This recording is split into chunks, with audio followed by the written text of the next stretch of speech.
Imagine a fisherman who catches fish almost every time he casts his net, a high hit rate. Yet, at the end of the year, he finds he has lost money because the few rare monster fish that get away take his entire net and most of his boat with them. In financial asset trading, what psychological error is the most likely culprit for this net financial loss? A. They lose more on their losing trades than they make on their winning trades. B. They use an ineffective technical analysis system. C. The market is rigged against small retail traders. And D. They don't put in enough hours studying the fundamentals.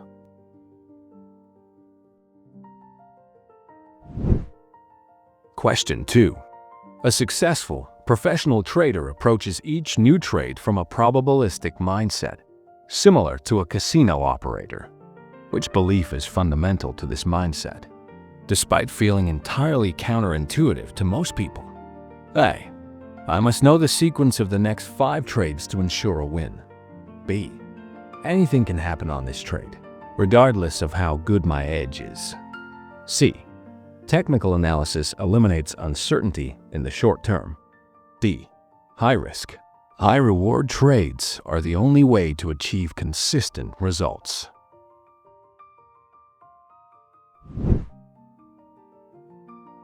Question number 3. Imagine a new trader who is using scared money, funds needed for rent and bills in their account. Why is this situation nearly guaranteed to lead to devastating trading decisions, turning a controlled loss into a disaster? Option A. The market senses desperation and automatically punishes high-leverage accounts. B. Financial pressure prevents access to the best charting software. C. Every price movement triggers a survival instinct, fear, desperation, that overrides rational strategy. D. The trader will inevitably spend all their profits on immediate expenses, leaving nothing to grow.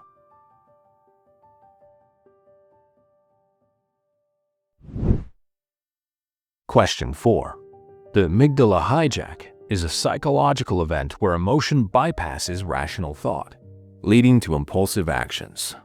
In trading, this primitive instinct often leads to the 2 deadliest emotional mistakes. Which of the following is a primary manifestation of this hijack? A. Placing perfect, low-risk trades out of sheer boredom. B. Chasing losses, doubling down, or cutting winning trades too early. Option C. Suddenly deciding to quit the market forever after a string of wins. And Option D. Overanalyzing a chart until the perceived opportunity is gone.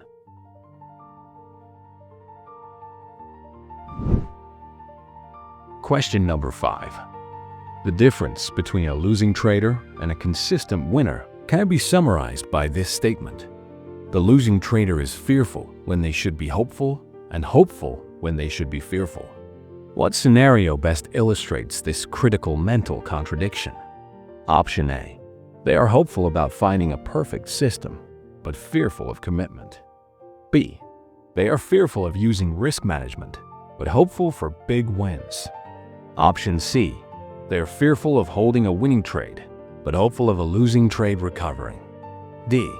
They are hopeful the broker will give them a better price, but fearful of placing the trade themselves.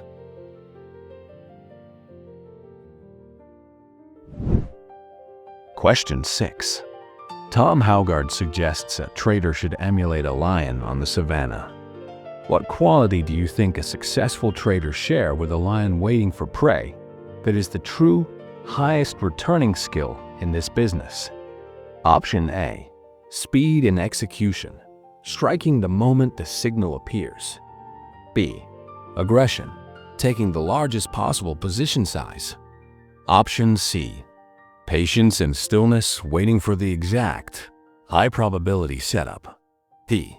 A willingness to chase every movement and opportunity on the market.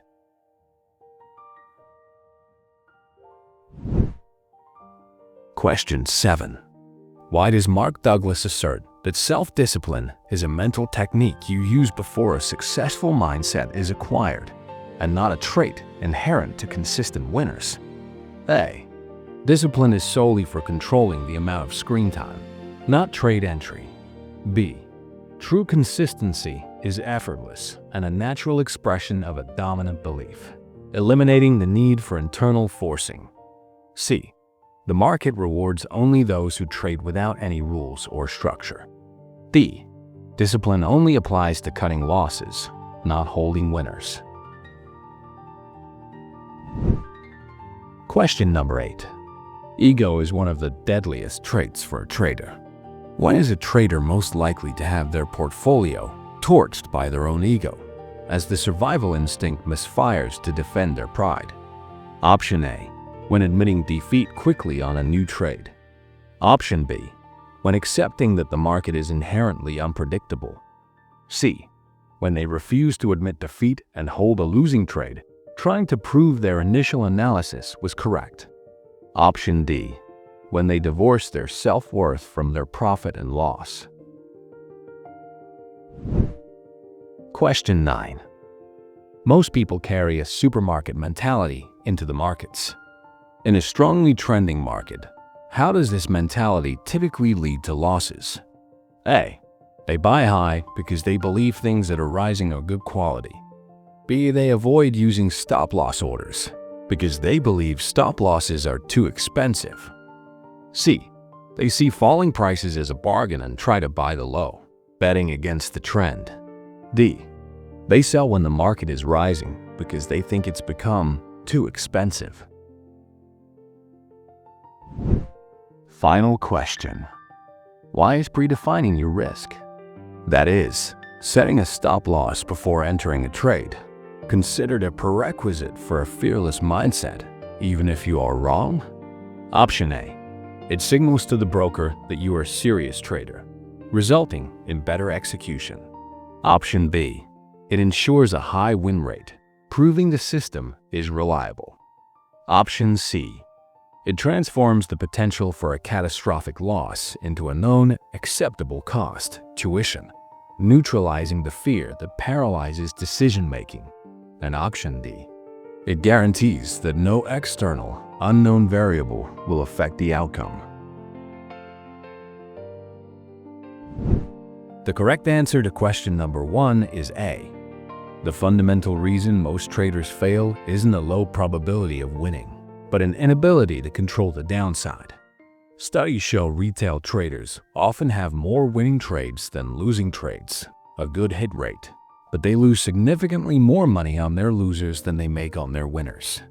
This poor risk-to-reward ratio is driven by the emotional flaws of holding on to hope that a losing trade will recover. Correct answer to question 2 is B.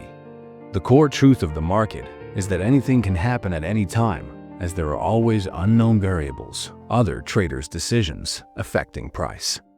Accepting this uncertainty at a deep level is necessary to remove the fear of being wrong.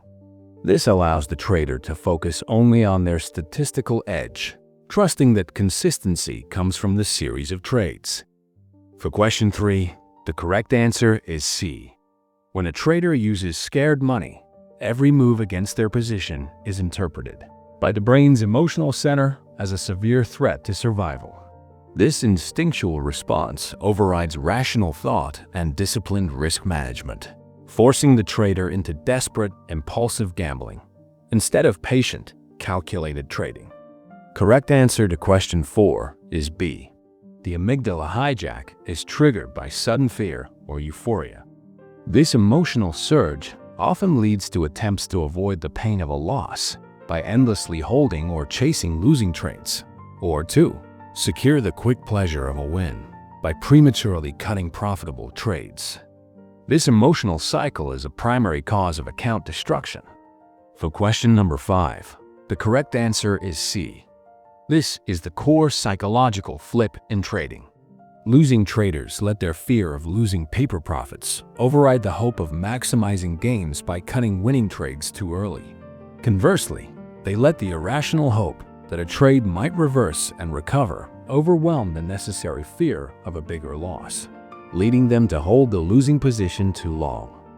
And for question 6, the answer is C. Tom Haugard stresses that the vast majority of traders fail due to a lack of control over their emotions and impulses. A successful trader is a sniper, not a machine gunner. They must possess patience and stillness, waiting only for the highest quality setup to present itself before executing with precision. Question 7. Correct answer is B. Mark Douglas argues that consistency is a state of mind rooted in dominant, unconflicted beliefs. When these beliefs are fully established, appropriate action is effortless and automatic. Self-discipline is the conscious technique used to continually redirect focus and perform actions like accepting a loss that conflict with old, bad beliefs, thereby building the new, dominant beliefs. For question 8, the correct answer is C. The ego is the survival instinct misfiring. It equates being wrong on a trade with a threat to self-worth. This fear of admitting an error causes a trader to refuse to cut a loser and hold the position out of pride, trying to force the market to validate their analysis, which often leads to the complete loss of capital. The correct answer to question 9 is C. The supermarket mentality makes a trader perceive a falling price as a discount or bargain, similar to finding a good sale. They impulsively try to buy the low, ignoring the market reality that trends persist and the price is falling for a good reason, a strategy that often results in significant losses. And for question number 10, the correct answer is C. Setting a stop loss is an act of full risk acceptance. It transforms the chaotic, uncertain, and potentially catastrophic loss into a known, calculated cost, tuition. By fully accepting this cost before the trade, the trader effectively neutralizes the emotional charge of being wrong. This preserves the capital and clarity needed to play the long-term probability game. All right, that's a wrap on the quiz. How did you do? Be honest. If you struggled, that's actually a good thing. It means you've identified the mental gaps that are holding you back. This game isn't about being perfect. It's about accepting loss, managing risk, and mastering your own mind. The best loser wins, remember? If you want to dig deeper and learn the practical steps to build that ironclad trading psychology, the kind that lets you trade without fear or recklessness, you need to check out our recommended video. And also check the description for a link to our other platforms for more trading insights, and please, don't forget to hit that like button, drop a comment with your final score, and subscribe so you don't miss our next video. Until next time, keep that ego in check, and may the trend be with you.